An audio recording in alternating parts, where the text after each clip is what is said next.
Hey guys, how's it going?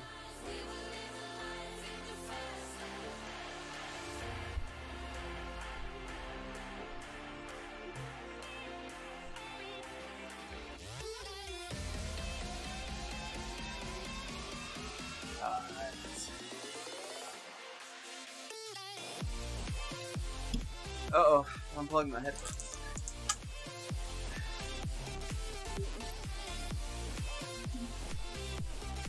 How's it going, Dirty Pirate Man?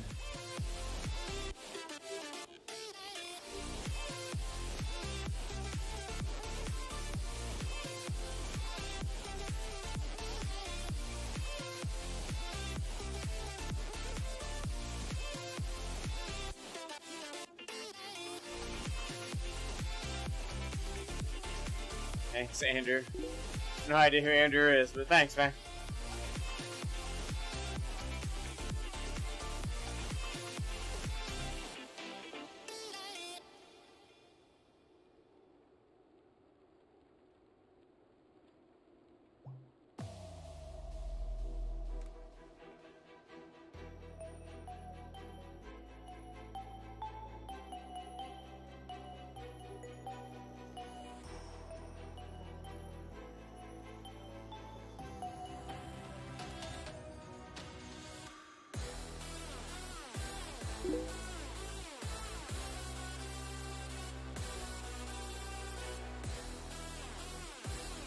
Ah, no problem, Dirty Pirate Man. I'm glad I'm able to do it, man.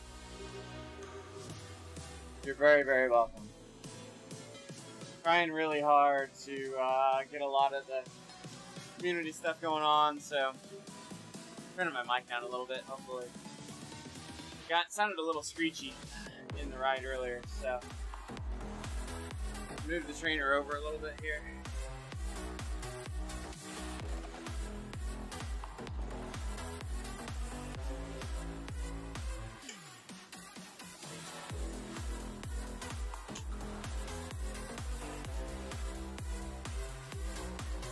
Alright, let's join the event. Oh, they took my jersey away. Ooh. Let's check Discord. Try using Discord a few times.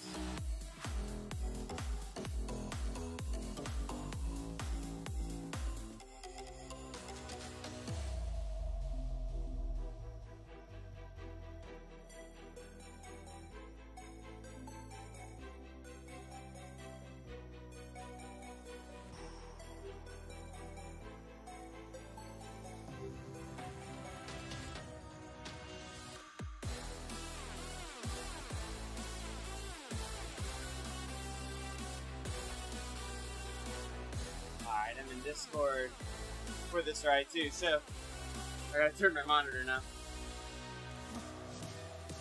This ride, it's a little different for me. This ride is hosted, not by my local bike shop, by a local bike shop though that's about an hour-and-a-half drive from here, in a small town. They put on some races,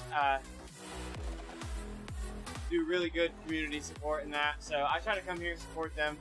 I've bought things from them in the past, bought some used pieces from them. I've raced against the owner a lot, so super great group of guys. So I try to come here, connect with some semi-local guys.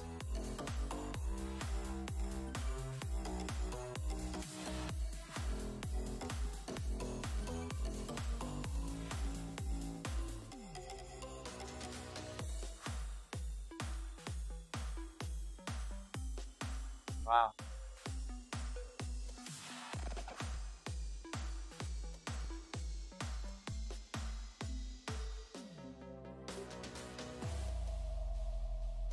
You gonna miss these headphones?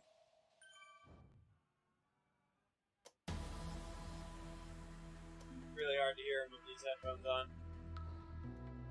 The other headphones are a little better.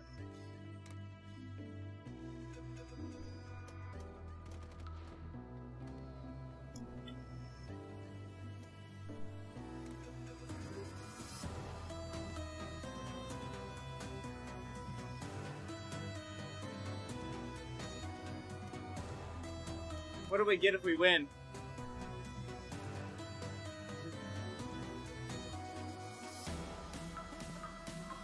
Oh, this isn't a race?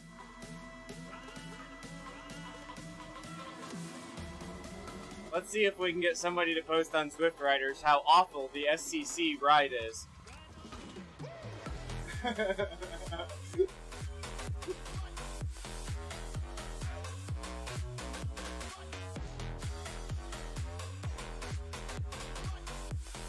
I'm nice and fresh today, ready to go.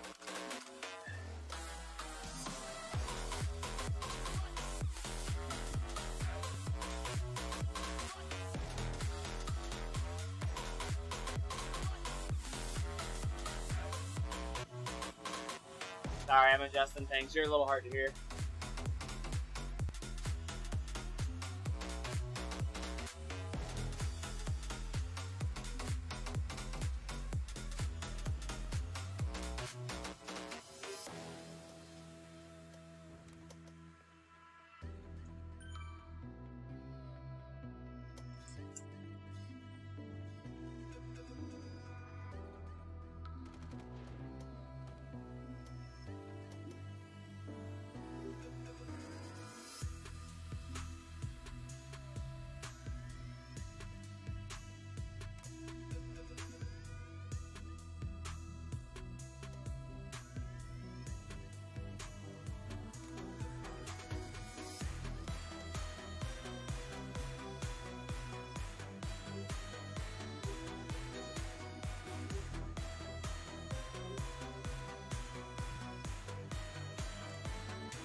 Alright, here we go.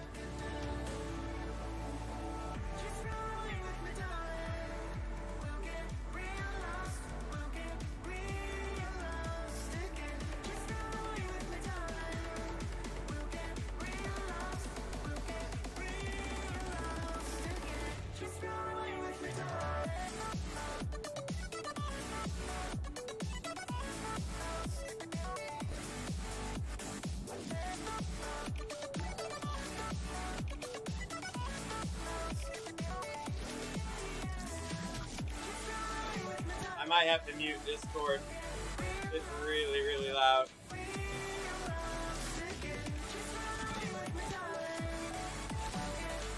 Getting my phone home charger.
Turn down the music a little bit so it's not too much loud. Too loud.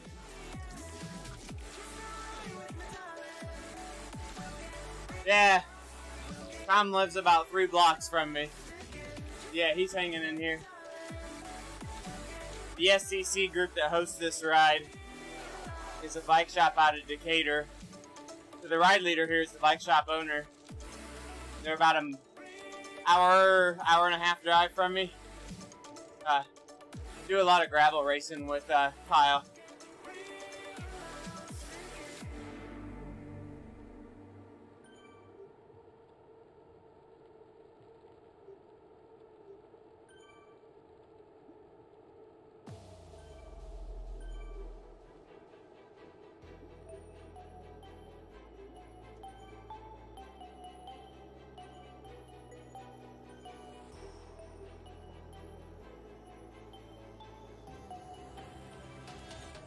I didn't even pay attention to what the course was.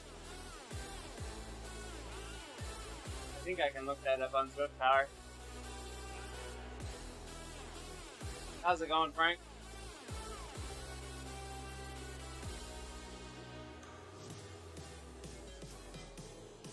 Watopia says Watopia flat reverse. Or no, Watopia flat route.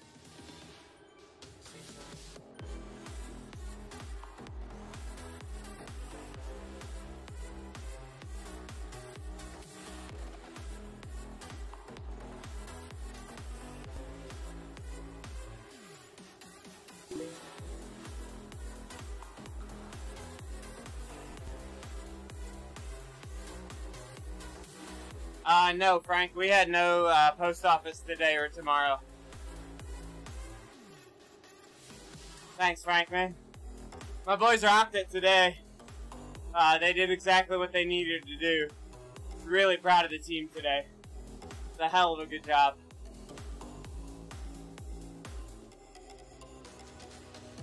So we hit -20 overnight last night as our temperature, not a wind chill. Wind chills were down close to -50. We got up to -15 or -11 today. Something like that. We're going back to -20 plus tonight. And then by sundown tomorrow, we're supposed to be back up to 0. So, kind of coming out of the cold tomorrow. It's supposed to be 50 Sunday and Monday, so short-lived but pretty brutal right now.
We got school canceled for tomorrow. It's so cold now.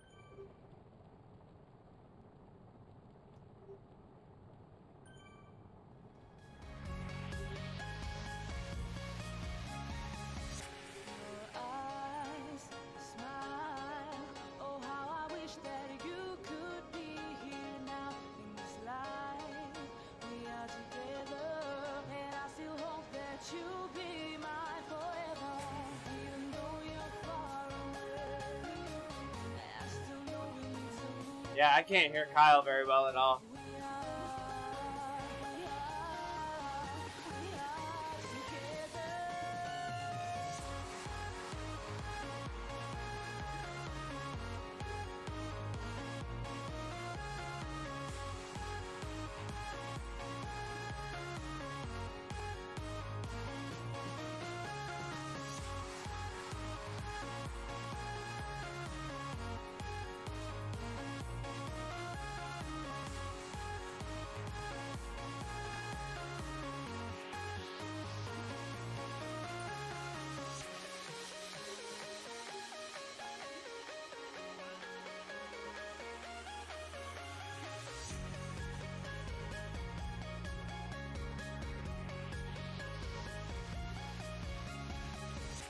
Wow. Discord is rough tonight. Gotta mute people.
Thanks, Frank. Indeed, Kyle, indeed. Chill for now.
Nice group here.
So you guys building those yourself, or are you using like the, was it the SCC rocker plate plans?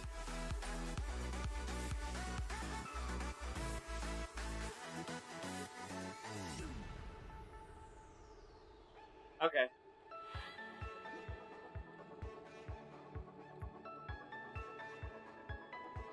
Yeah, I debated about buying their DIY plan that was like, for like the isolators and the balls, and then you cut the plywood yourself.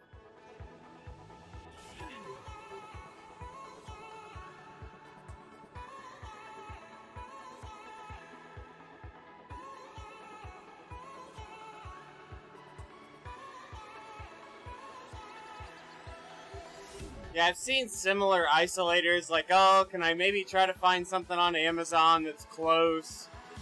But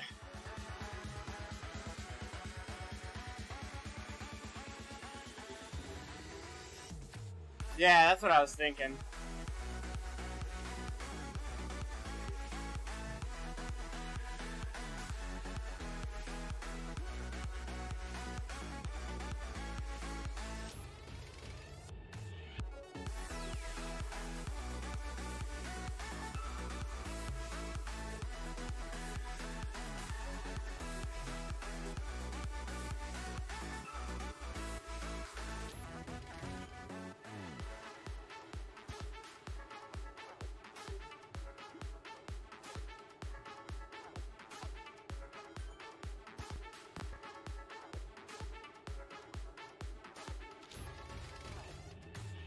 So have you seen the, I think it was Cyclops prototype from last year? I think it worked similar to that, because it was basically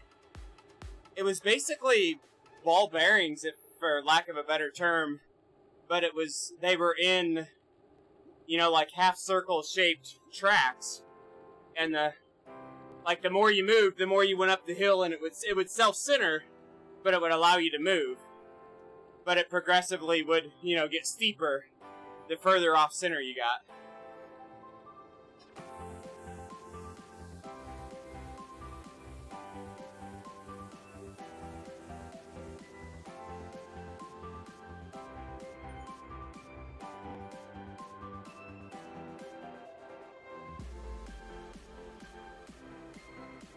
Oh yeah, like bump stops, yeah.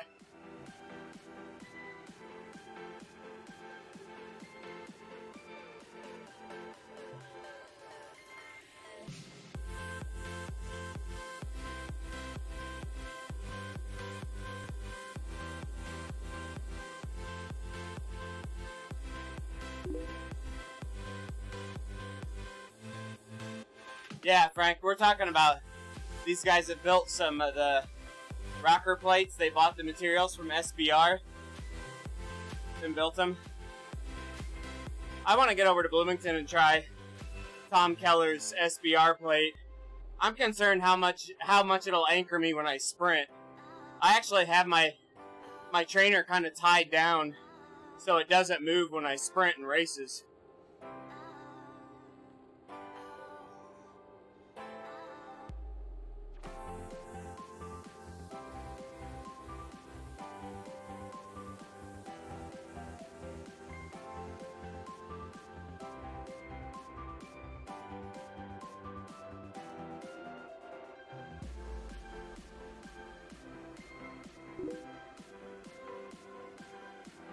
Yes. Yeah, I have too. It's appealing to me, especially when I want to do long rides on the time trial bike. The road bike doesn't bother me. I can do 3-4 hours on it. TT bike, after about an hour, it is brutal.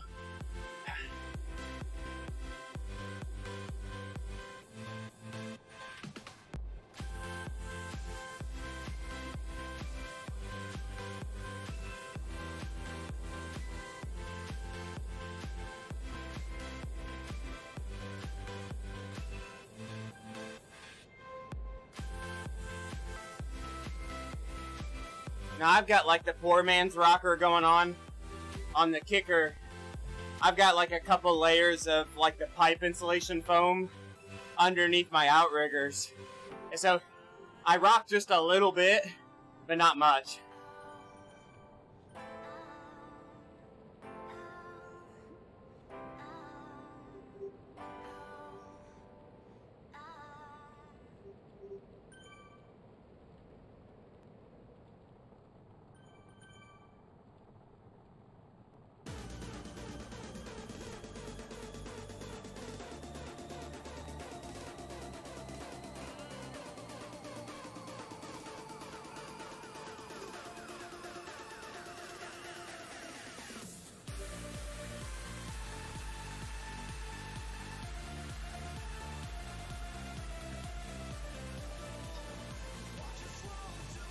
Yeah, I was struggling with like the pillow block type.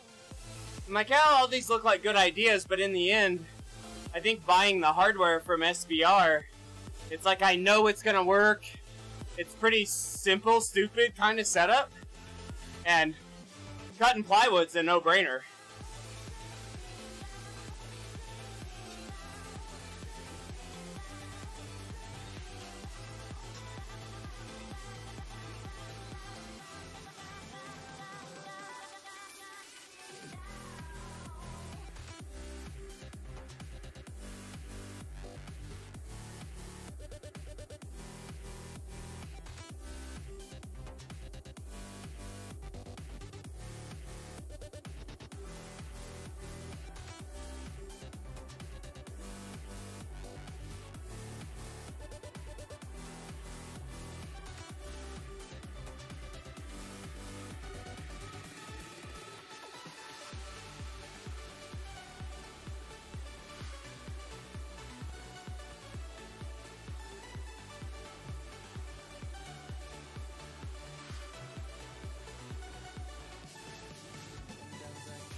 I don't think he won't have the yellow leader thing anymore. He could ride with one of us, but we won't be able to see the comments.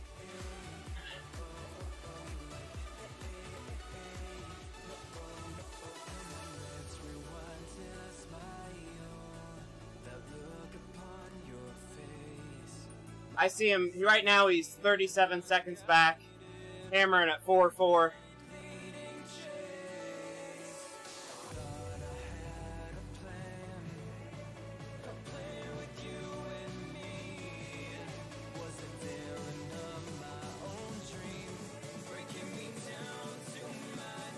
You guys want to lay off, I'll full go back to him and work with him.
nice little group here.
Oh, that sucks.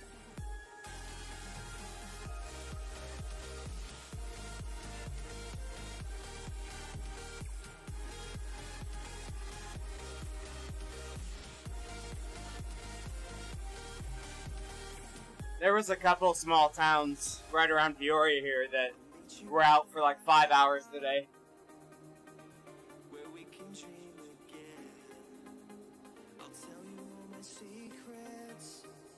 I've actually been impressed with my furnace. It shuts off for 10 or 15 minutes every hour.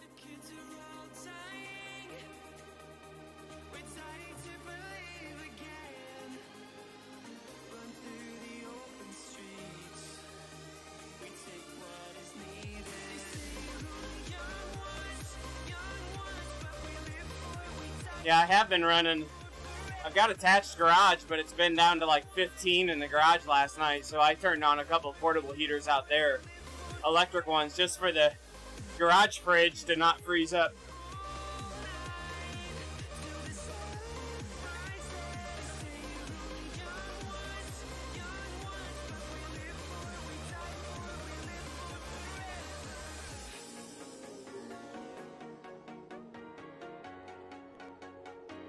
Yeah, that's perfect.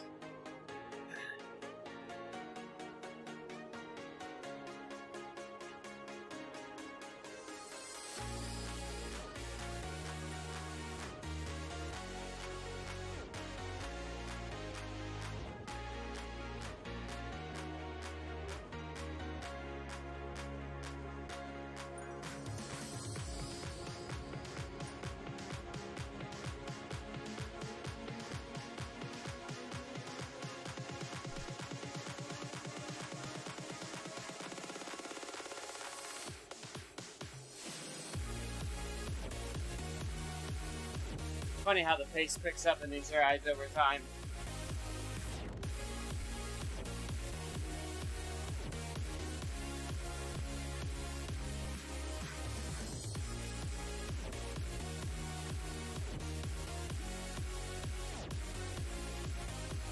Our celebrity didn't show up. Yeah.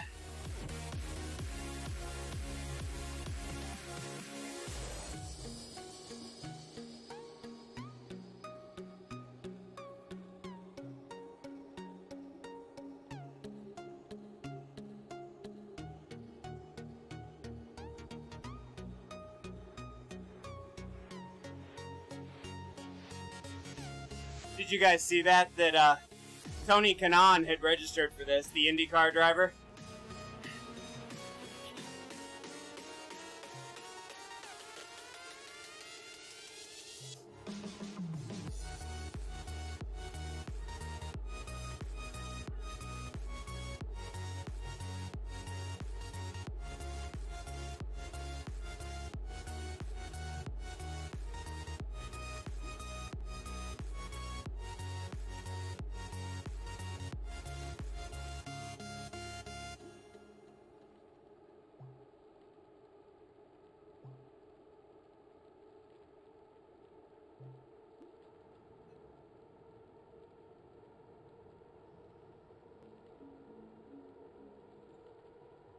Yeah, Tony Kanaan had registered for the stream.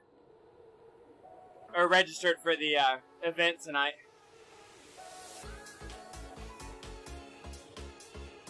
Yeah, I don't think he drives anymore. He drove a few years ago.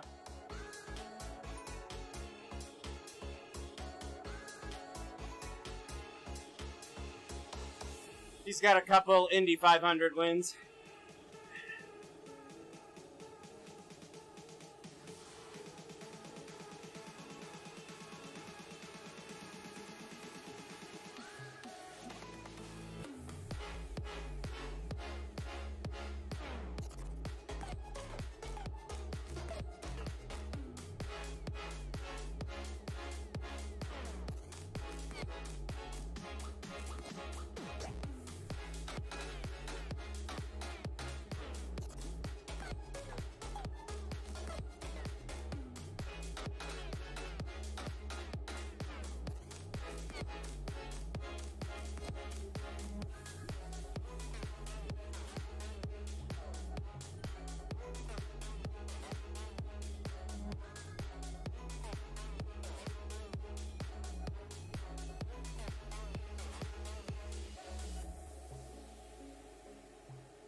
I'm pushing the pace. I gotta back up a little bit here.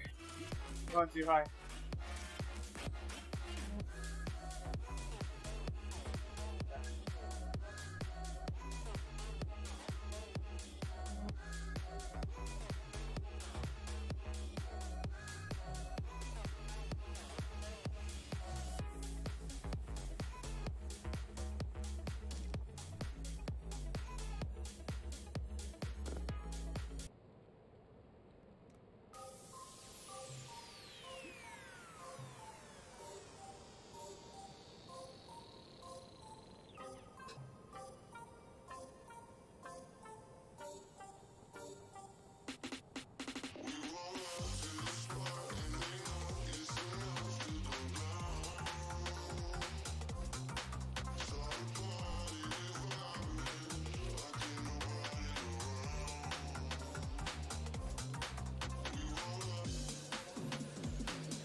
I don't even want to know the best 5K time.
Trying to look at messages.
It's so hard not to type back to those type of comments.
into riders here. Gotta move forward a little bit.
Hey, thanks for the follow.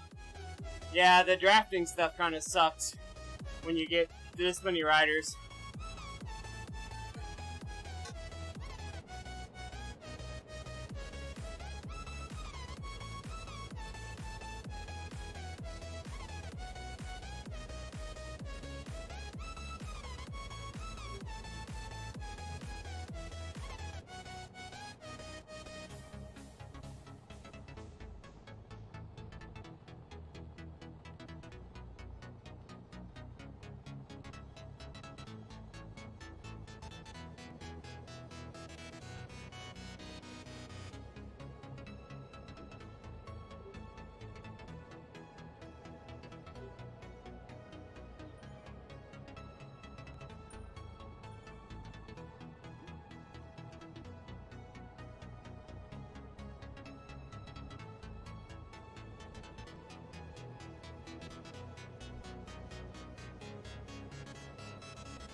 Hey Wibbles, what's up, man? In a group ride here. Going fairly calm. This group ride's run by a local team, or the local bike shop near me, about an hour away. Good friends of mine are in the race here, cycling buddies. Oh.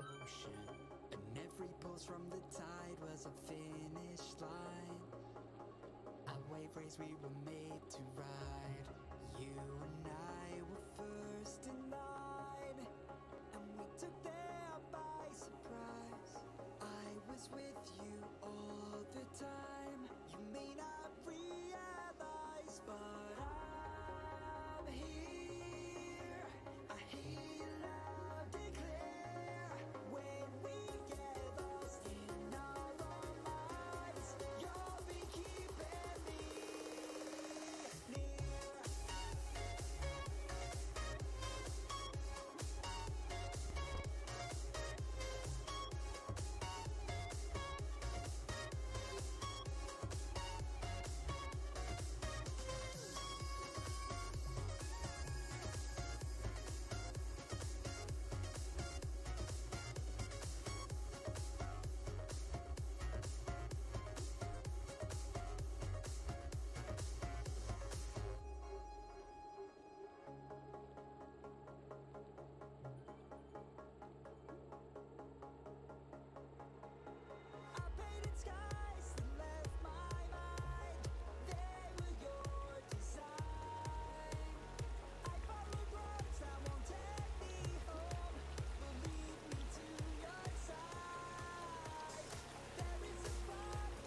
Yeah, it is. It is, yeah, for sure. Full gas all the way, yeah. That's a tough, tough, tough course.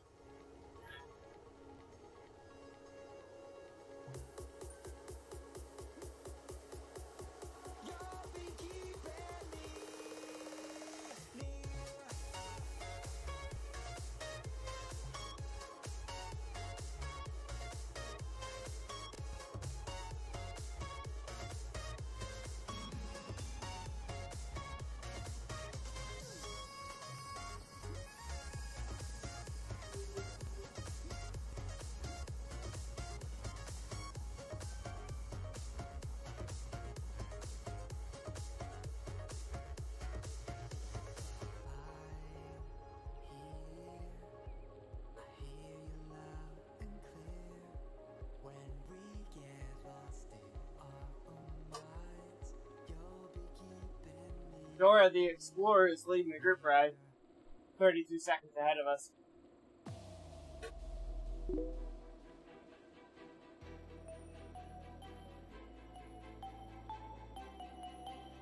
Oh man, that's alright. You were going for time like I did. I ended up like 7th in my race.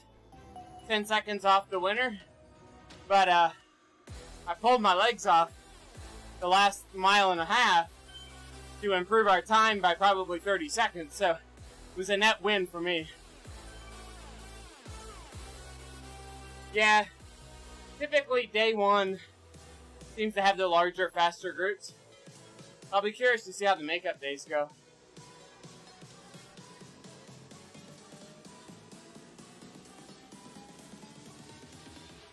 We're gonna give these guys a good hard pull at the last 3 miles here.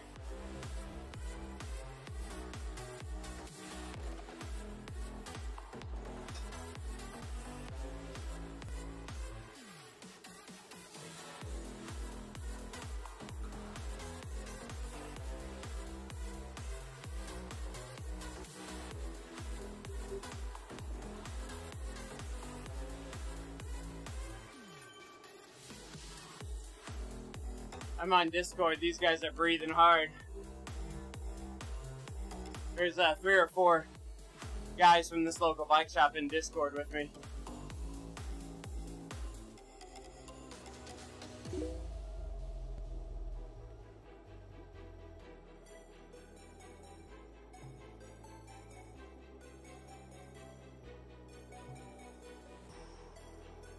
Nice job, Seth.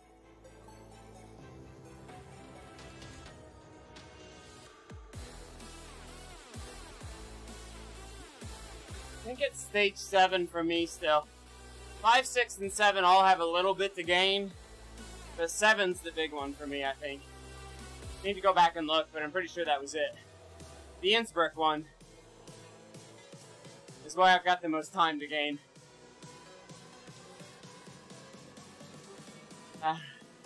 More beer than bikes, yeah.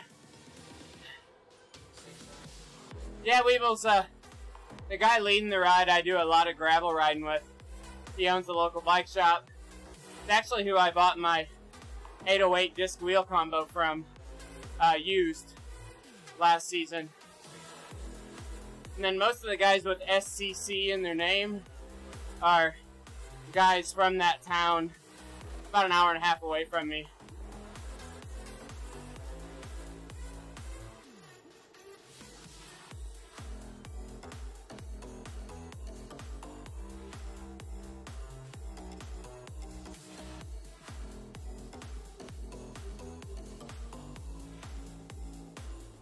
Later.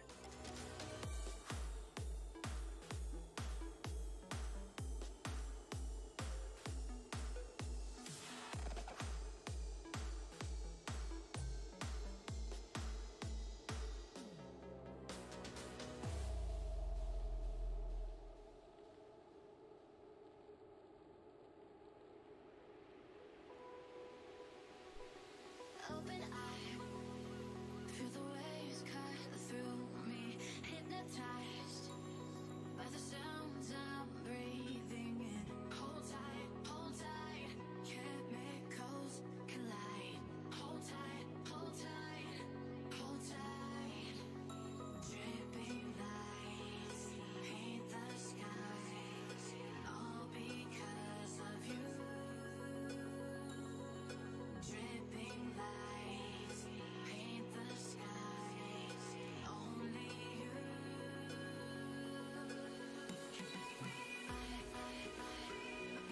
That's wearing out that keyboard. He's been sending me private messages the whole race, too.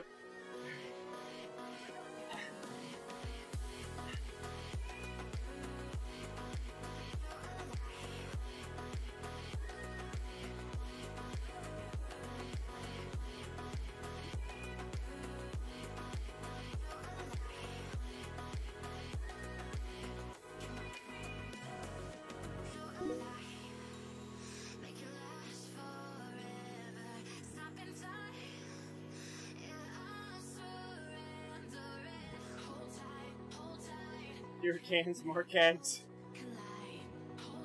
I like that motto.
Oh, these guys are a lot of fun.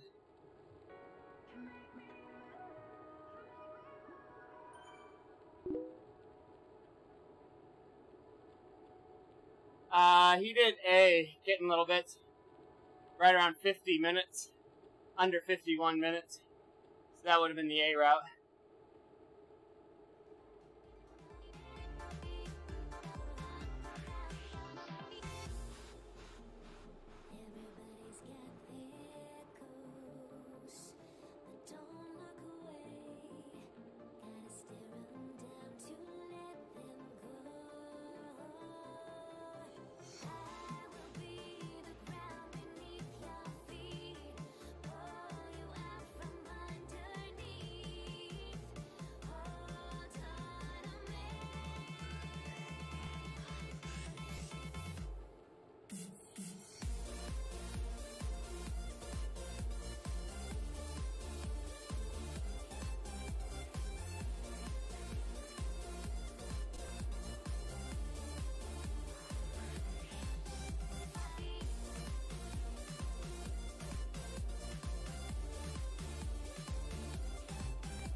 Oh, nice, Wiggles. I may check it out later. We are free to race at 3 miles. And I'm gonna pull these guys hard. I promised them a hard pull.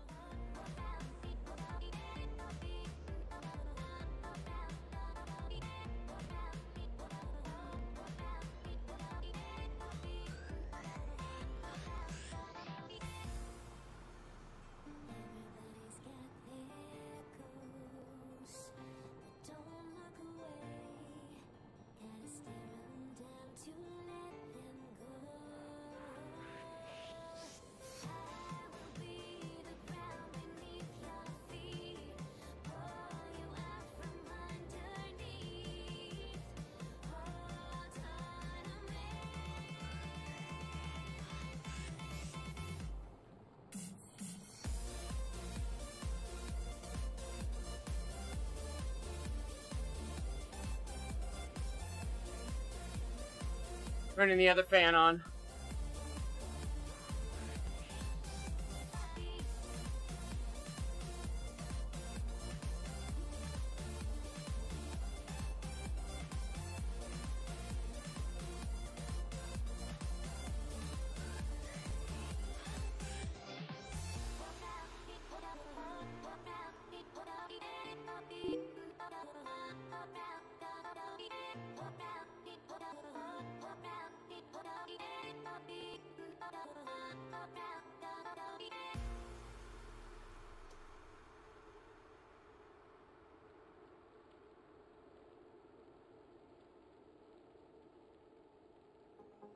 They say you're only young ones, but we live for it, we die for it, we live for forever. They say you're only young ones, but we live for it, we live for it, we live for forever.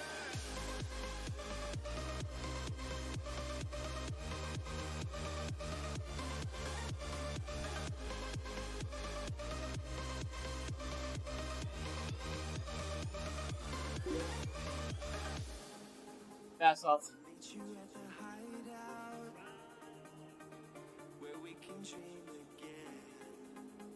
I'll tell you all Hope these guys pull we're encouraged in due time, man. and scared. The kids are all dying, we're dying to believe again. Run through the open streets, we take what is needed.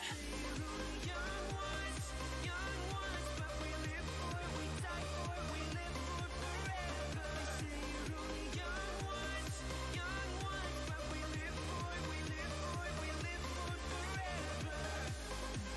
We can dream all night till the sun rises. They say you're only young ones, but we live for it, we die for it, we live for forever.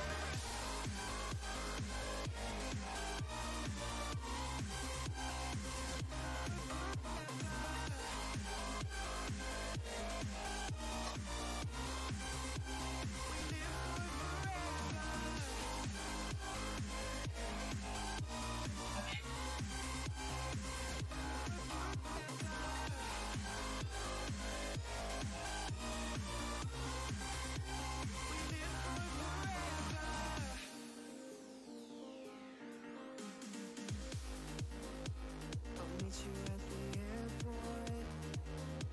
We know that we can touch the sky. Dancing in the adios.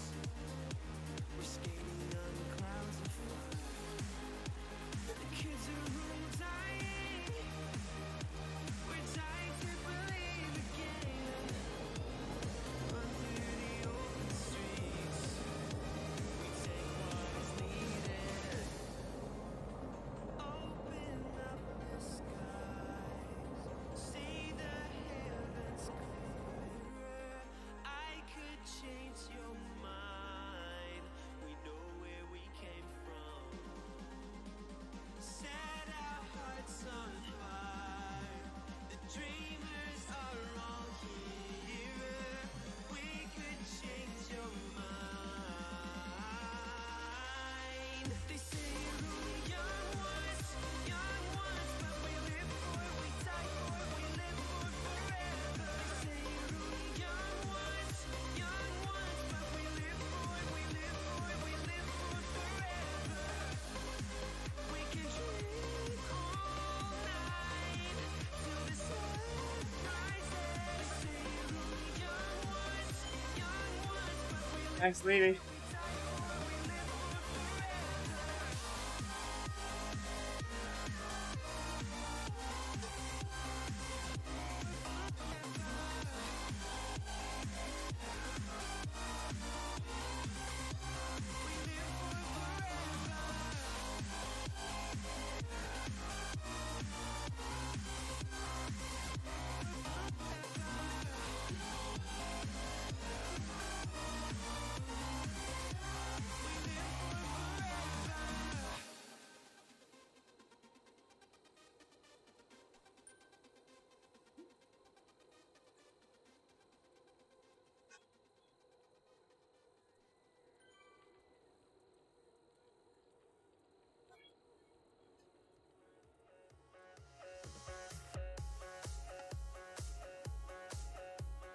I'm not willing to go that hard.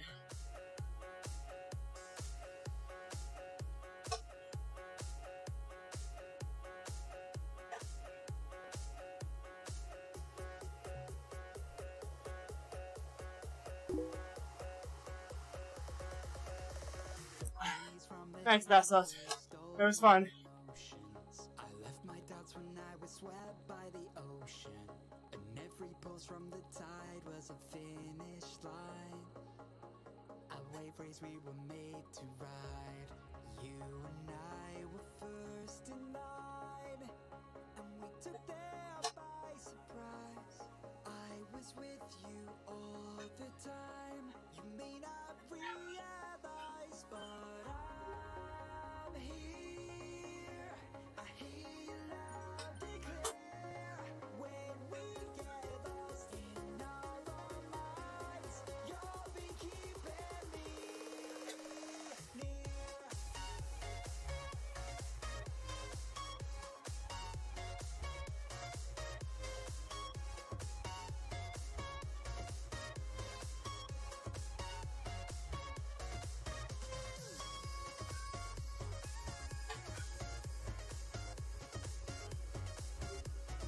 Whew.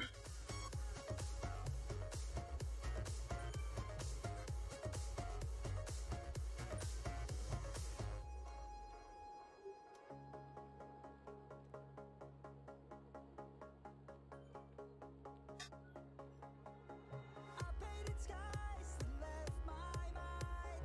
They were your design. I followed roads that won't take me home, but lead me to your side. Whew. There is a burning in the That was fun. take a deep breath in and step out from among those crowds. Let the feeling of realization in that I'm here. I hear you loud and clear. When we get lost in our own minds, you'll be keeping me near.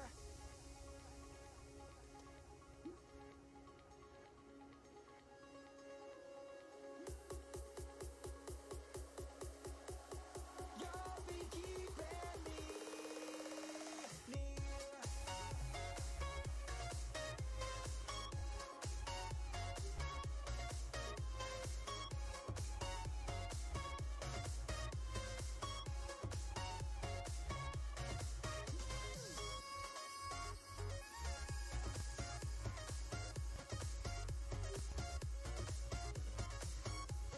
Oh, baby.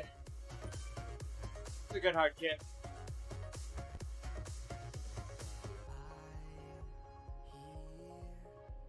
I hear you loud and clear. When we get lost in our own minds, you'll be keeping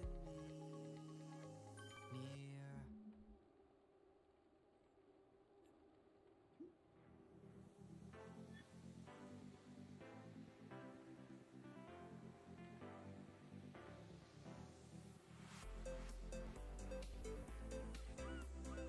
Alright, out of Discord.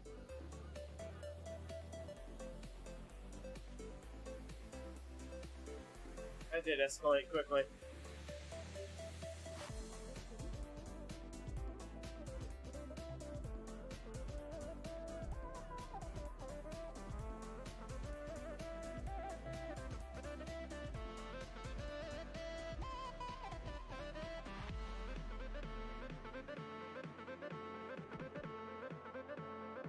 I was really excited about the race today.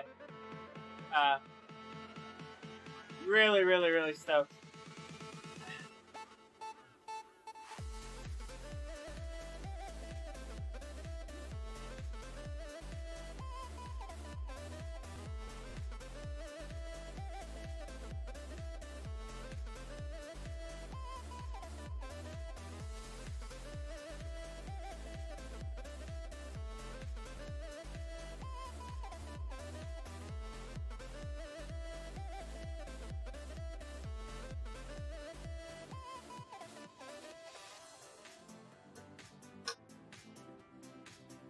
That guy's chatty. Woo! Been a good day.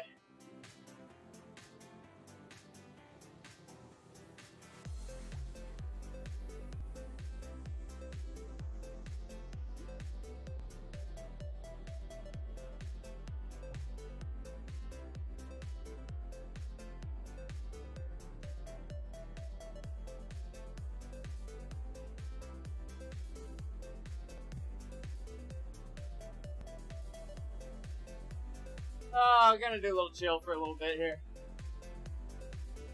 Get a few more miles in.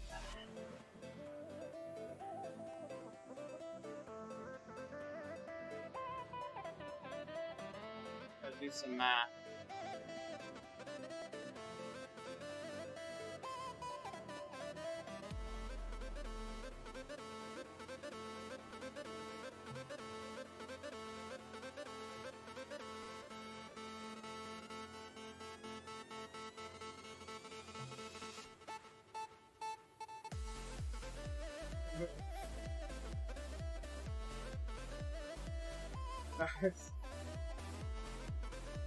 He's got an OCD thing about his numbers matching followers to followees. That's funny.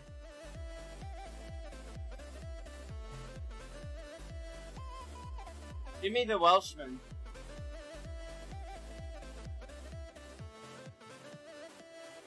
Details to be released. Zune. Oh!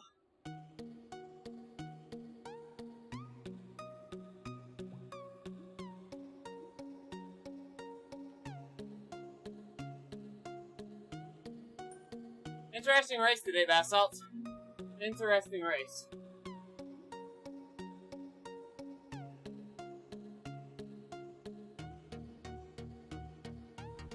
Who dat?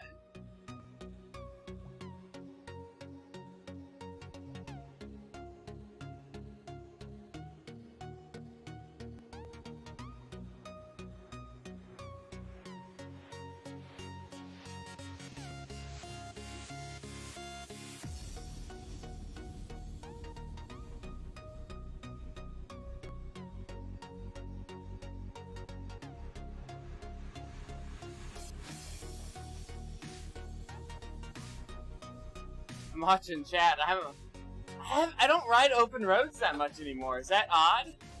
Like just getting on here and riding? It's weird for me to see all this chat.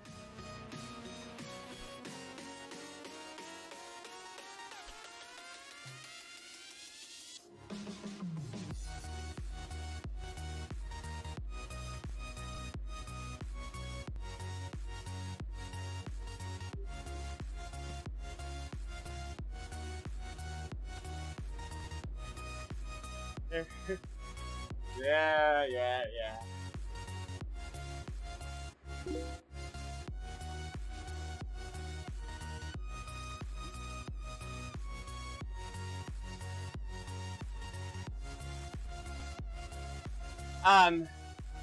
So I predicted. Dudes, go right in. They're distracting me. All on the same room, same trainer. Yeah, try that. They need to be plug-in trainers. I predicted dropping about the number we dropped on the kicks. I figured it'd be somewhere around half the field coming into the finish. 20-ish riders. I thought for sure when that dude took off on the last lap, we were sure Madison Genesis and the Dream Team would give chase. We did not think that move was gonna stick. Yeah, Hopper. Yeah, good on him. Freaking brave move, man. He crushed it. He actually only won by like 2.5, 3 seconds. Like, we moved that start-finish line 200 meters, and he is toast. So, I mean, it was a brave move. I didn't expect the finish to be as hard as it was, so I was surprised when I went back. I mean, I could tell calling the race, it got spicy at the end early, going into the finish.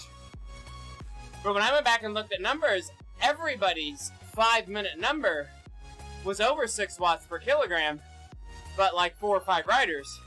A few of those being my own riders, but they were close, like 5.8. I'm like, where in the hell did they do 5 minutes that hard? It had to be the beginning of the race. It was the finish. It was from like the sprint banner in.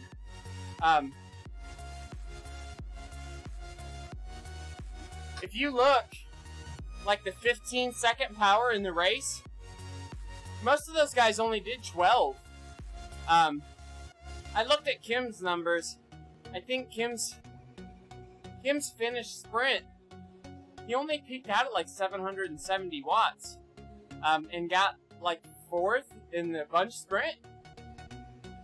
But they went so hard into the sprint. Yeah, the top. So Adam Zimmerman was 11th, and I think he was the first rider without a power-up in the sprint. So I think essentially there was 9 of them with a power-up. Hey, Frank Deal, thanks for the sub, man. I just saw that.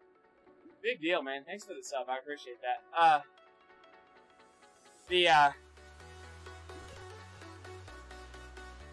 Adam did a killer job. He just dropped the aero helmet just to hold on with like a kilometer to go, and it just ran out too early on him. He basically sprinted as soon as the power-up disappeared. My other 3 teammates had the arrow to the end. That was really what made it. I mean, don't get me wrong, they had to hold on, and it was brutal. I went back and looked at their numbers. The numbers up over the kick, the wall, were very similar to mine last week. I looked at Kim, and he was averaging about 6:45 for that 45 seconds. I was doing about 6:30 for 45 seconds, so, I mean, we're in the ballpark. About 15 watts more was his average every time over the wall than what I did in my race on Monday. They went a little harder over the hill through that sprint banner, you know, because everybody was afraid of somebody making a move there. They had those sprints going on. But then they really sat in and really rested pretty well on the remainder of the laps, I think.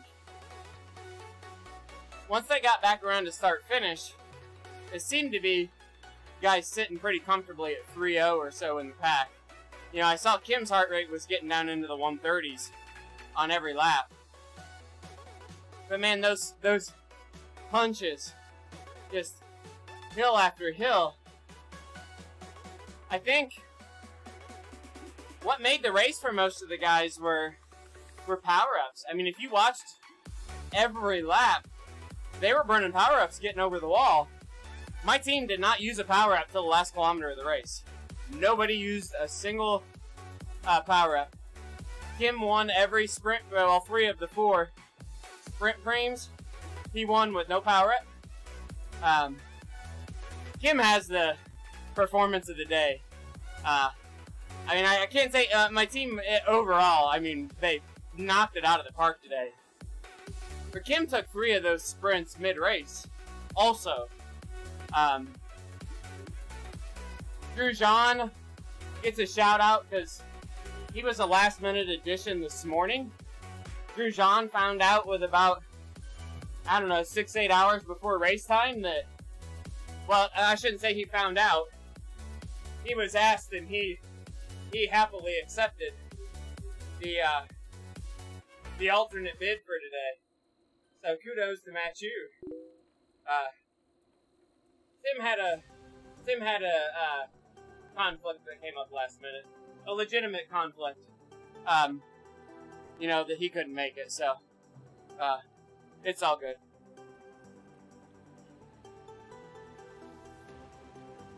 Thanks, Mabels, man. Have a good evening. Be safe, buddy. So I expect to see Tim out here in the coming races some. But yeah, something came up for Tim here last minute, so that's a bummer. But that's okay too. It worked out okay. Tim could have done just as well. I actually think I probably would have had to hold Tim back in that last lap. I think Tim would have had a hard time letting Hopper go. But if you listen to my VOD, I forget you guys could hear everything from me. And I think you heard me say to them, it's not the end of the world if Hopper wins for us. Hopper is not on the team that's beating us. Hopper was on a team that was in 7th place overall at the time. If Hopper gets first, and we get 4 guys up in the top 10 of what's left, we're in good shape. But if we burn one guy off the back trying to catch Hopper, then, like, if we would have said, Kim, burn it up, go get him. Kim finishes 18th place. We don't have the lead now. We might have had the win of the race. We might have got 5 more points at the end of the race on the win, but Kim probably loses 10 points in his finishing position. It wasn't worth it to get those last 5 points, because Steve got 20 points. If he would have won, he would have got 25 points. It wasn't worth that. We outscored Madison Genesis by over 10 points today. We took the lead. We opened up the lead on everybody third and back by a lot. So, yeah.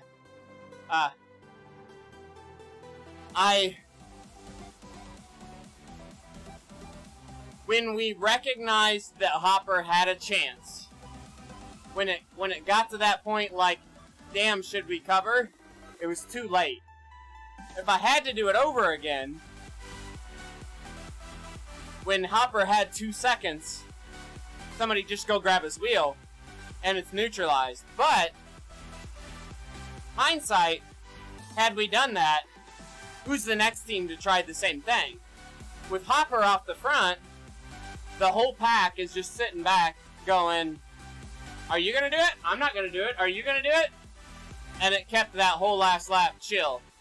Where maybe had we caught Hopper, that last lap would have laid out different, and it may not have favored us as well. So, we can't second guess it, for sure. But I always wonder, you get greedy, right?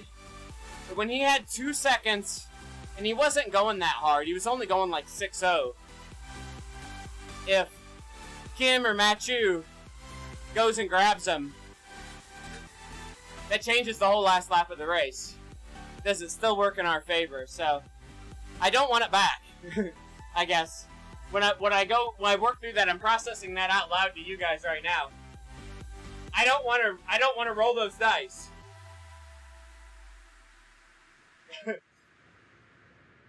Yeah, pass salt. Somebody in my team car who was actually racing was. That's how funny it was to me. Was one of the actual guys racing says, "We dropped the whole team on the starting line. Like, where in the hell were they?" So it was pretty funny to me, because even the guys in the race were like, "What the hell?" So I don't know what was going on with Cofidis. They didn't appear to even hit it out of the pin. So I don't know what they were expecting. If it was a completely different crowd from last week, that nobody gave them a heads up. I don't know.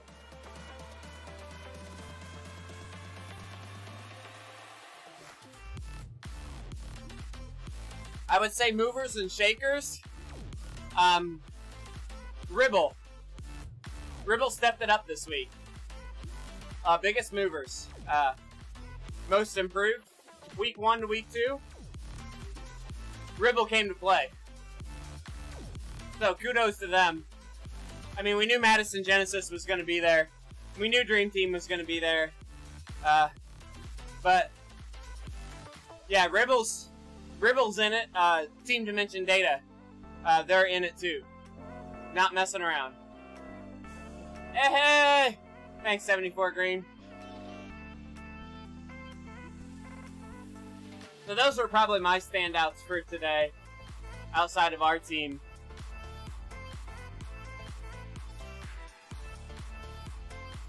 Although, I went and watched my replay. If you go back and watch this, so you go over the bridge coming back towards start-finish. You know, you go sprint banner, and then you basically do a 90-degree turn over the river and come back on the other, or you do a 180 over the river and come back on the other side of the river. At that point, if you watch my replay, so the Ribble guy's up the road, Hopper, and oh, that was the wrong one. Hopper's up the road, and there's another Ribble guy that drops his aero helmet on that turn, coming back onto the straight, going the other direction. He drops the damn aero helmet and goes 8 watts per kilogram with an aero helmet. And when I watched the replay, I was like, oh my god, what are you doing? That's your teammate! Like, you can't instigate pace. Your teammate has been up the road for a whole freaking lap, burying himself at 6.5 watts per kilogram. You don't sprint until you are 100% sure he has the win. Like, you're riding wheels, you're not instigating pace. You only go when it's time to go to the banner. And they only won by 2 seconds. Had Steve Young caught Ed Hopper on the line, I think it was Lurs, Alex Lurs. It's one of those guys that did that. Man, if I were Hopper, I'd have been hunting him down, because I was like, oh, what are you doing? But that last, I don't know how long it was, probably 3 kilometers, was just brutal, brutal, brutal.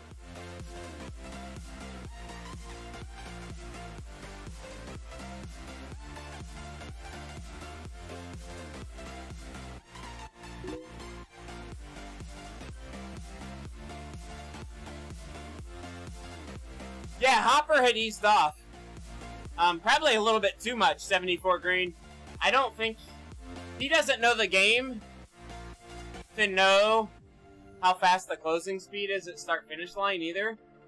So, he almost gave it away. And I've been close to doing that myself. So, I understand where he was at there.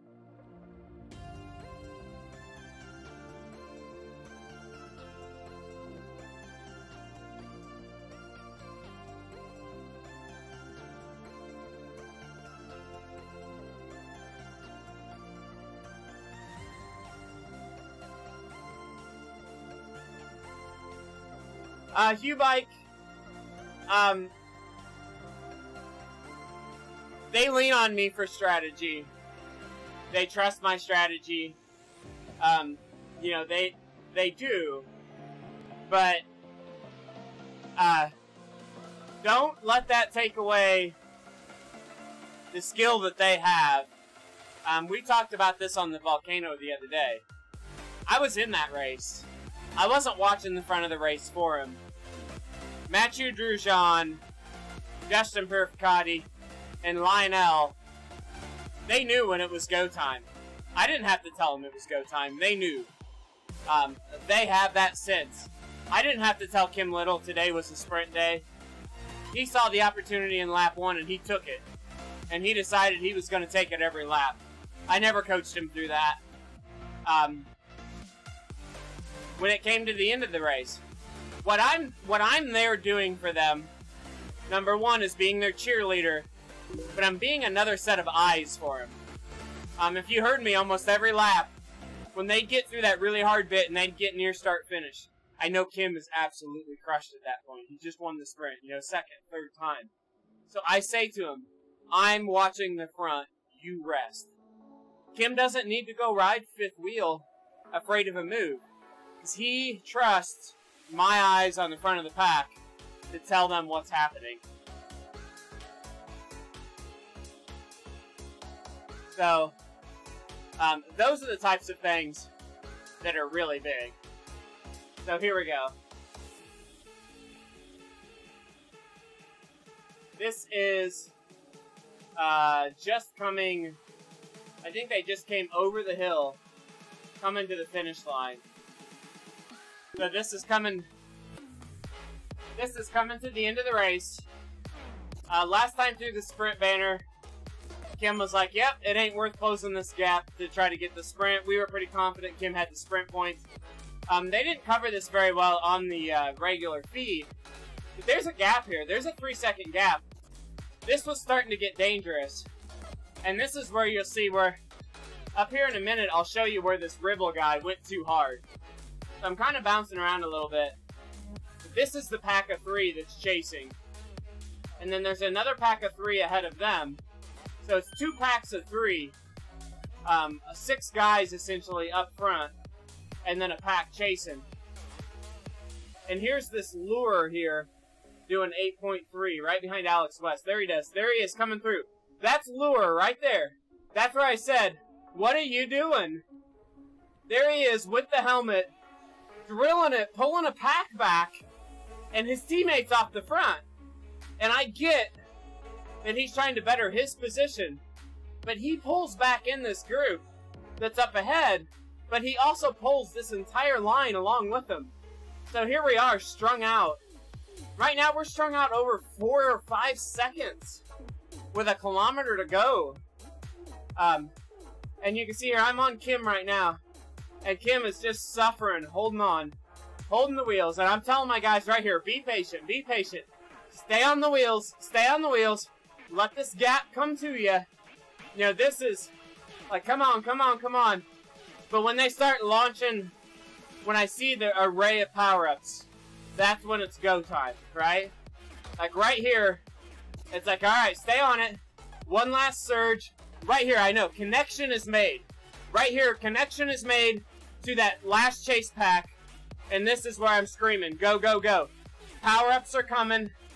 My whole team drops theirs right here. I'll stay on Kim for a second. And then I go over to Steve Young here. These guys are only doing 12 watts per kilogram. And here's Steve Young. This is who we're riding with now. He's going, he's going. I didn't know Steve was going to get there. I get them power-ups out of my way, looking through the group. Steve comes around with about 100 meters to go. Alex West had a hell of a sprint there, too. Those were some big, big, big sprints. But that was a lot of fun. Gets my heart rate going again, just watching it.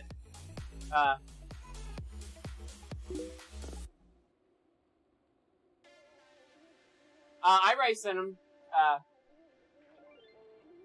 So we'll go back to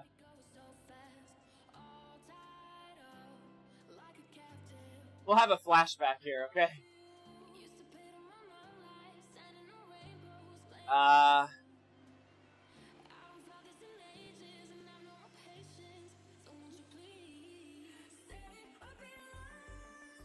Kill the music here.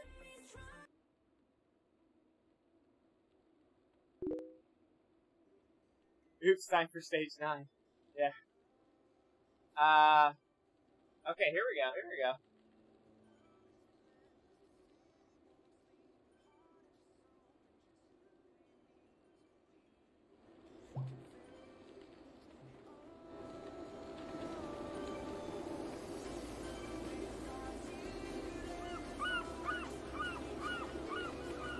This is the final climb on the first leg, Westy, of the KISS Super League. So you kind of have to double up here.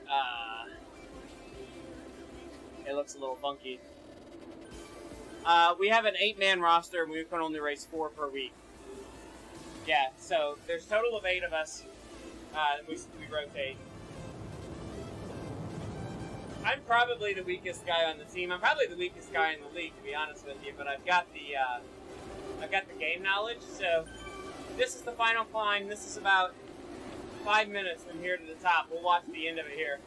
Absolutely suffering. You'll hear me talk.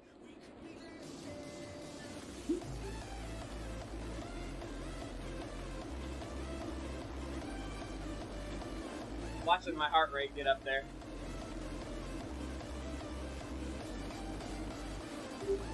So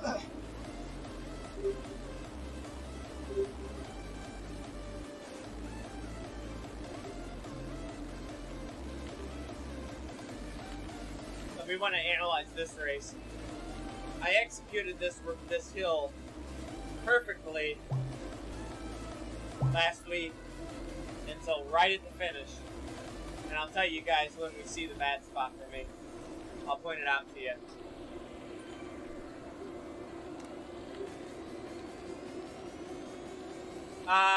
No, today was fine, Sushi. There was an audio delay, like, it was like the bad Western movie or the bad Asian movie. Nathan's mouth didn't match his audio. It was delayed, so if you listened and watched the race, it was fine. Here. But if you... So here, I'm halfway up the thing, and you just heard me yell at my team, I'm still here! I was just telling them I made it halfway. That was my goal. I made it halfway. 3 more dropped in the first half. So, here I am. Heart rate just come down from 184 to 178, and I'm telling my team what happened. 3 guys dropped in the first half of the climb. I'm telling them as we're riding there. You see Hopper's off the back, actually, from last week. This is last week's race.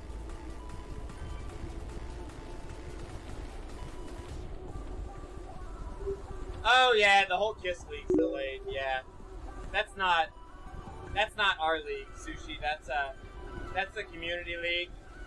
I don't know what they're doing there. I don't have a good guess on that one yet. They'll get it figured out.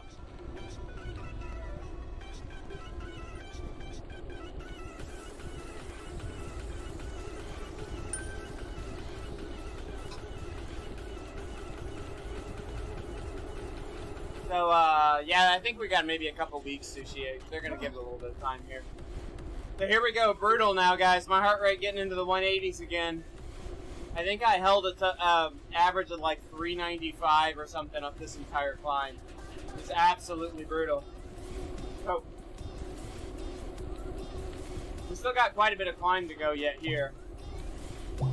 Really hard right now, 6%. You can see we're kind of coming over a crest.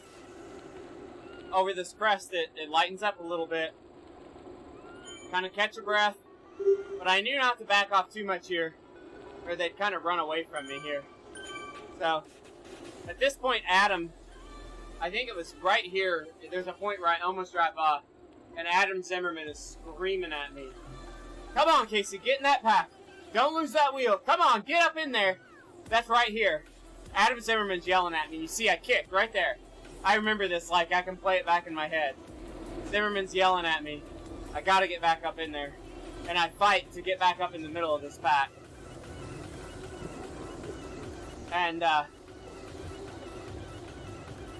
I'm about to do my critical mistake. We get to the top. It smooths out right here. See this little dip over this ridge here? Watch me. I put my head down. I look down. Right here, I'm like, oh, there's a little reprieve here. I can get a little draft. I can rest up for the end. Watch me drop my head. I look down. At the same time, all the power-ups drop. I look up. The power-ups are dropped. Those guys have already launched. I drop my power-up and I go. But they had a 3-second jump on me. So here we go. I fight hard here at the end, guys. I'm in 16th place right here. We hit the really steep kicker here. And now it's like suck it up and sprint, sprint, sprint, sprint. That front pack got away from me when I put my head down there. But I still got a good sprint in here. I knew I had to go super hard. I gotta do one last dig. I gotta beat these guys to the line. And I beat them to the line right here. I think it was 12th. 12th place. I was happy. 11th. So, definitely happy with that result last week too. So, Westy, that gives you an idea what the end of the first race was like that I did. You can see there the finishing screen up. All stars in, I think it was 2nd, 3rd, 8th, and 12th, something like that. So, yeah,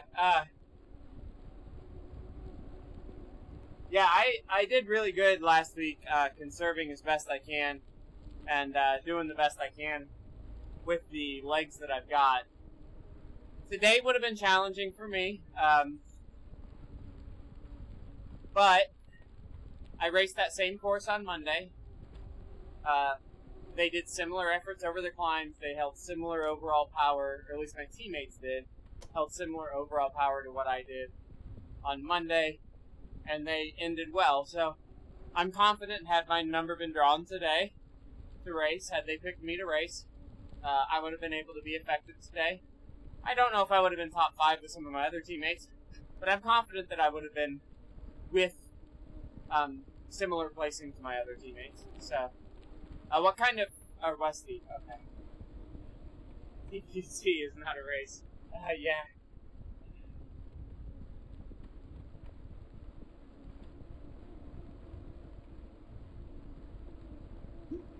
Actually, Wes, the Tour of Zwift is probably a good place to get a feel. It's a good place to get a feel for how Zwift characteristics are, because you're right, it's not an all-out race. So typically, guys aren't racing to break you. Yeah. Oh yeah, Basalt, I know you do.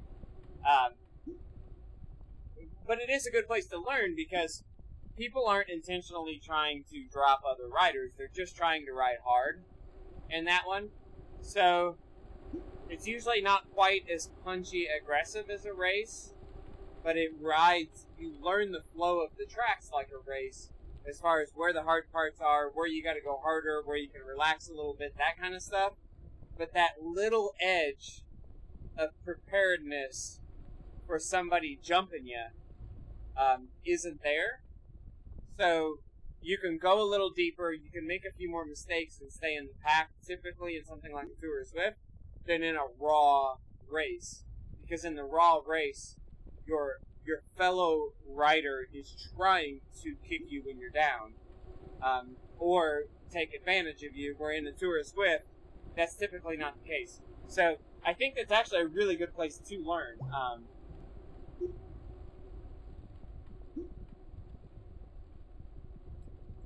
Westy, there's, I don't kick riders. I do. I may not literally kick them, but trust me, I do, go after them.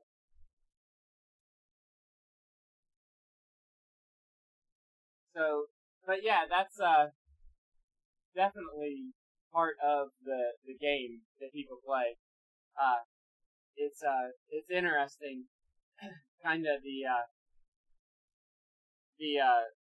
different strategies that people employ in those types of races, but learning the courses is an important part. So, I did 2 different, things this week.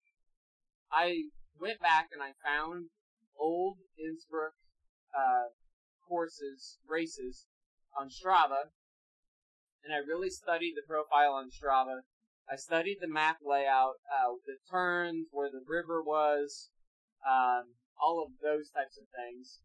And then I also called a race on Monday morning, I think it was, or maybe Monday morning. I called a race on the Innsbruck Ring course with the purpose of getting more familiar with the course. And then I raced the course on Monday as well to get more familiar with the course, just for my teammates, not even because I was racing it. So, questions on the kicker. How accurate are those questions for me or others?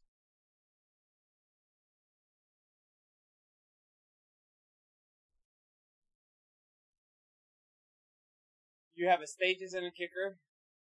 How accurate is the kicker? I don't use it. Use the stages for power. Can't break in Zwift. Yeah, conserving your effort for sure in the draft is an interesting thing. I would, if you get a chance, Westy, I would compare your stages to your kicker. And the reason I say that is I raced the stages for a really long time, and I bought a set of B-Pro power meters, or power pedals, and I bought those about 30 days or so before I did my first live event, that was a Zwift live event. And I kind of freaked out when I got my pedals. Well, at first I freaked out because my first ride on my pedals, my power was awful. I was like, what in the hell is going on? For about 2 days, I had this big panic because every time I tried to ride the pedals, the harder I went, the more my pedals read lower than my stages. I couldn't figure out what was going on. After about 2 days, I started to see some marks on my pedals, and I got looking, and what was actually happening is there was my cleats, and the spacing on the soles of my shoes was off a little bit, and my shoes were pushing on the pedal. There wasn't enough clearance, so all of my power wasn't going into the power meter on the pedals. It was actually going directly into the pod on the pedal. So the harder I went, the more my shoe would deform, and the more it would take power away from me. So once I solved that, I was like, oh, great, like, I'm not a big fake. Yay! My stages wasn't making me delusional. But then all of a sudden, I do my next race, and I compare the two of them, and I'm strong. I'm really strong. I was about 3% stronger. And then I was like, oh, no, what's going on? Why am I this strong? And I was really kind of freaking out about it. And about a month later,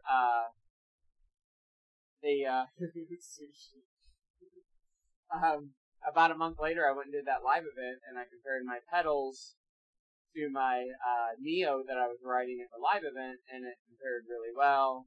We kind of calmed down. Okay, the pedals are accurate. So what I over the long term figured out, Westy, is I am right leg dominant. My pedals give me right left power, and my right leg reads about 53% of my power. My left leg reads about 47% of my power. So I can ride my stages right now next to my pedals, and I will be absolutely dead on consistent if I take into account my left-right power balance. And actually, the DC Rainmaker comparison tool, you got to pay a little bit of money for it. But that tool will actually give you left-right power independently off your pedals. So I can compare my left pedal power to my stages, and they match. So the stages is absolutely accurate, but it's just the mechanism that it uses to read the power for me wasn't truly 100% of my power. For somebody else, it could be the opposite. Somebody else could be 3% high on the stages.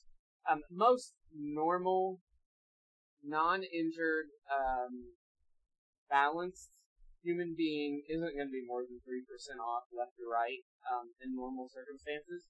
So it's not going to be significant, but it was enough for me to make a difference in racing. So I still have my stages. I still run it on my cross bike. I will still ride it on Zwift from time to time when I've got my cross bike over here. I compare it. I've got a Kicker 18. I compare my pedals to my Kicker on a pretty regular basis. I load them up into the DC Rainmaker tool. Same thing he uses to analyze power. The Kicker 18 is spot on with my pedals. There's no concerns there. There's no magical sprints, spikes on the Kicker versus the pedals. They're just, it's always within that 1 or 2% of what the accuracy claims are on both of them.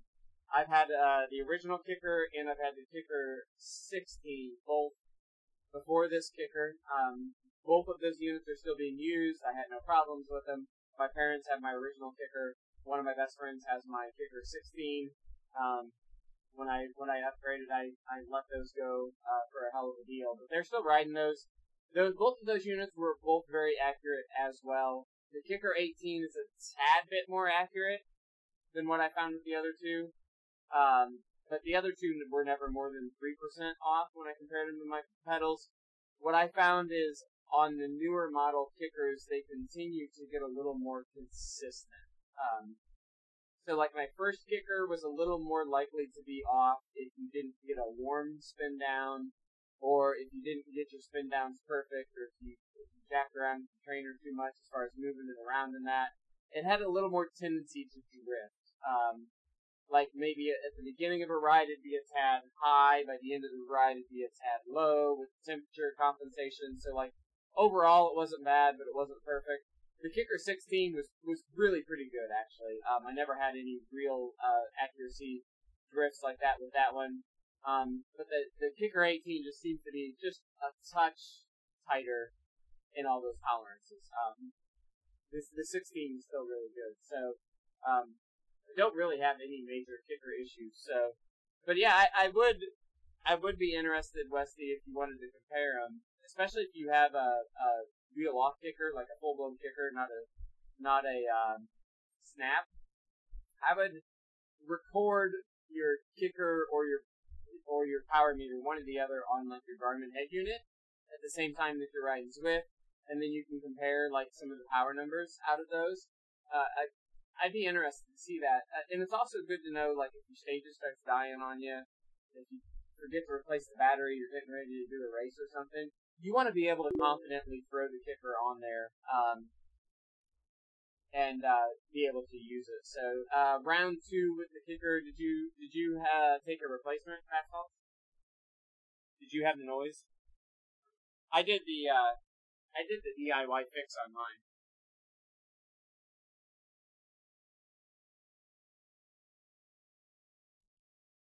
Shutting off fans, guys. I don't have any favorites for the leagues. Find one that fits your time schedule more than anything. A lot of guys, even if you're not doing leagues, a lot of guys like consistently do the same race. Maybe find a race that fits your timing that the same core group of guys tends to do on a regular basis. That fits your level of racing or whatever. That tends to be what's going on. You were 10% low on the power number. That's interesting.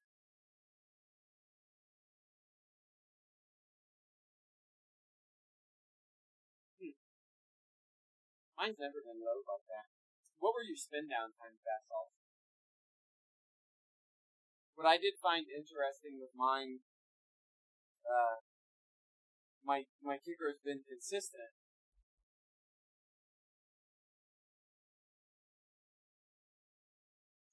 My kicker has been consistent, but when I did the fix on it, belt tightness changes a little bit.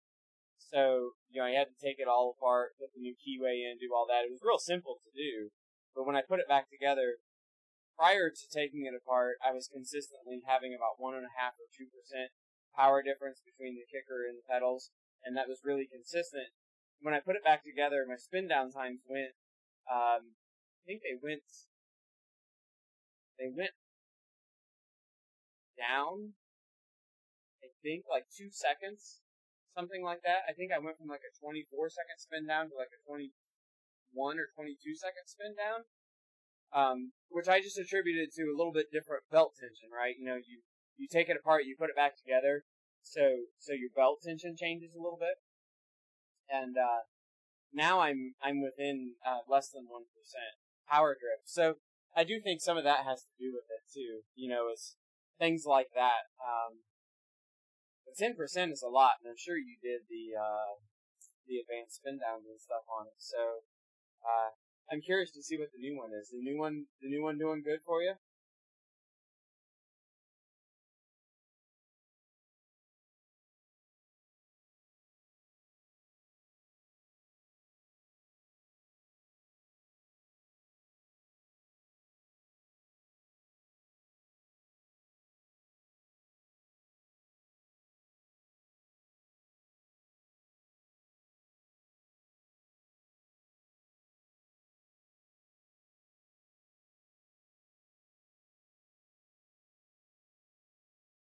$34 minutes and 200 watts. It was.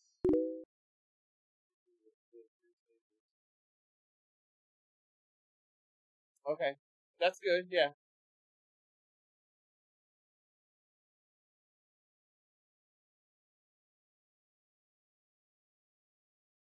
Yeah, I mean, Westy, I would. If you have a fairly recent model that's up to date on firmware and stuff with the kicker, I wouldn't sweat using the kicker for power. It's a fairly trustworthy power source as long as you're doing the proper spin downs on it. And they don't have to be daily or anything like that. Spin it down once a week or so, unless you're moving it or jostling around a lot. Like a once a week warm spin down. I have better luck with mine spinning it down after I ride, like once a week, rather than before you ride. It seems to be a tad bit more accurate, a tad bit more consistent if you do it when it's warm. But yeah, get your head unit out. Get your Garmin or your Element Bolt, whatever you've got that you record outdoors with. Turn the GPS off, or turn it to indoor mode. Record one of the power meters with your head unit, assuming probably your head unit's programmed to your stages. So record your stages with your head unit, and pair your kicker to Swift. Ride 30 minutes and upload them both to Strava and look at your power curve, look at your average power, look at your peak power. Kind of put those things kind of side by side. Your best 5 minute, your best 20 minutes, stuff like that, and just kind of look to see where the numbers. You'll start seeing a trend in them. It's pretty straightforward to look at them to see if they're in line or not. So guys, I think I'm going to call it quits here. Well, I know I'm going to call it quits here. We're going to go look to see if anybody's live. It's going to be late in the evening. Seems to be a little less of the Swift prime time for streamers right now, but we'll see who is out here. Looks like I'm the only one right now, so nobody left out here. When we stand here and chat at the end of a ride or something, it just dawned on me I need to get a better overlay for this. But thanks everybody who hung out with me tonight. We didn't do a super hard ride. We got good 35, 40 miles in. Good consistent ride. I think tomorrow, that midday ride that I do, I may jump on the CB Arcade and do their preseason race tomorrow. I think tomorrow is supposed to be the unequalized, so in theory it should be a power race, not an equalized race, so hopefully I can do well with that. But that's the plan for tomorrow, I think. And tomorrow night, I think I'm pretty wide open to do some riding, so we'll probably do some KISS racing, stuff like that. Johnny Rocket, are you going to stream? Or are you just riding?